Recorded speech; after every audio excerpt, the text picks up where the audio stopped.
Okay, so you did it. You landed the job. And that's awesome. Congratulations.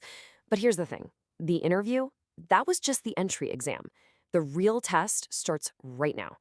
We're going to dive into the book Life Actually by Glenn Shubb to really unpack that secret curriculum for crushing it in your first professional job.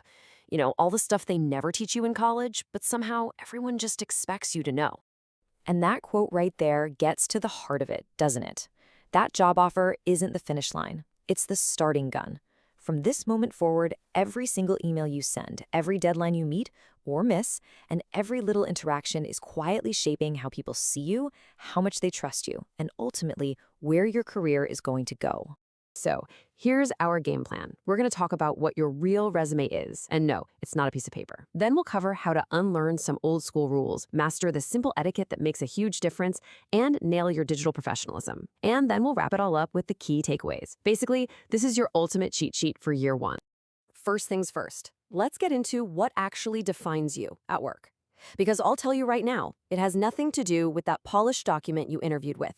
It's all about the reputation you're building day by day, moment by moment. Here's the core idea you have to get. Your paper resume, that got you in the door, but your reputation, that's what gets you trusted. And trust is the currency of the workplace. See, organizations don't run on GPAs, they run on confidence. When a big project comes up, your manager isn't thinking about your grades. They're thinking, who can I count on? They're placing a bet, and that bet is based on your track record of being reliable and professional. That track record, well, that's your real resume. All right, next up, this is probably one of the biggest hurdles for anyone just starting out. You've got to unlearn the very habits that probably made you a star student. Why? Because the professional world plays by a completely different set of rules. Just look at the difference here. A professor's whole job is to evaluate your performance and guide your learning. But a manager, they're juggling projects, budgets, deadlines, office politics. Their job is to manage all that chaos. Your new job is to make their job easier. They don't want to grade your work. They need you to be a reliable part of the team who actually reduces their stress, not adds to it. Now, this one might sting a little, but it is so, so important.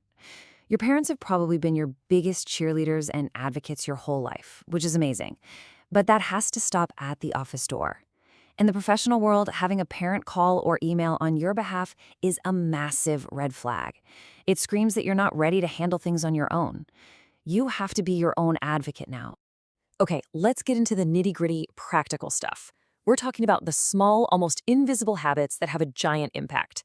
These are the little things that tell everyone around you that you get it, that you're a professional who respects them and the space you all share. You know, it's funny, but it's true. Pretty much everything you need to know, you learned in kindergarten. Saying please and thank you isn't just polite, it shows you have emotional intelligence. Cleaning up your own mess in the kitchen shows you respect other people's time. And treating everyone with courtesy, whether they're the CEO or the person who delivers the mail, that builds a foundation of goodwill. These are not soft skills, they're career rocket fuel. And remember, it's not just about the words you say, it's how you show up.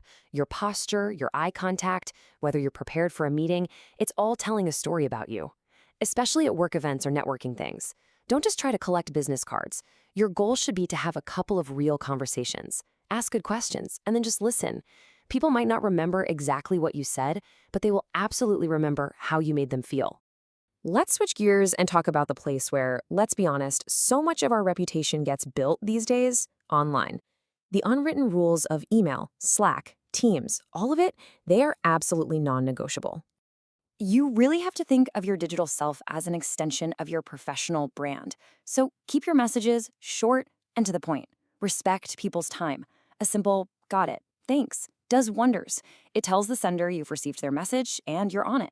And always, always maintain a professional tone, even if the chat feels super casual. It's your anchor. It shows you've got good judgment. And what about new tools like AI? I mean, they're incredibly powerful, but they also come with some serious risks. The professional way to handle them is actually really simple. 1, know your company's policy inside and out. 2, and this is a huge one, never ever paste confidential company or client info into a public AI tool. And 3, if you're even a little bit unsure about something, just ask. It's that simple. Protecting the company's data is now part of your job. Whew. Okay, we have covered a ton of ground.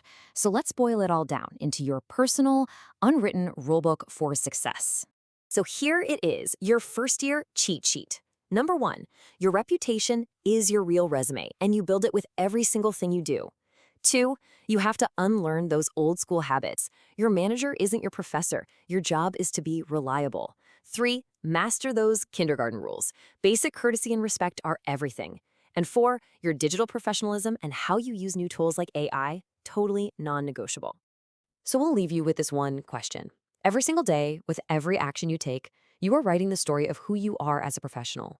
And once that story is people's minds, it is really, really hard to change. So, what story are you telling?